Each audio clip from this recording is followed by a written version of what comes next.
What's good today? Yeah, what's good? Bago natin, oh. Yep, Air Jordan 12 Retro Flu Game.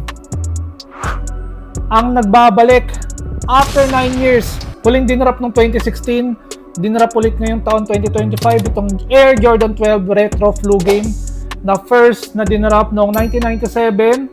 Chicago Bulls versus Utah Jazz, kung natatandaan ko, that's Game 5. Nanalo si Jordan wearing this kind of colorway. Itong colorway na to, kaya siya tinawag na flu game. Tinawag na flu game kasi merong flu si Jordan nun. Hindi pa kasi uso yung bio-flu nun. Bio-flu, baka naman.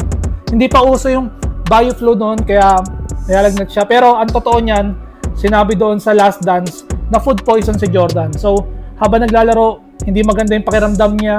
Akay-akay pa nga siya ni Pippen. Hindi maganda yung pakiramdam niya, pero nanalo pa rin sila. Na-surprise ako dito. Akala ko nung una, GR siya. Akala ko general release. Madali makakuha. Yung pala limited lang. So, ang price natin dito, ang starting price natin dito is 19,000. Hindi tayo full size run. Ito lang yung mga size na available. So, kung mapusuan mo, alam mo na, DM mo na si Stamp Manila. Ito yung socials namin.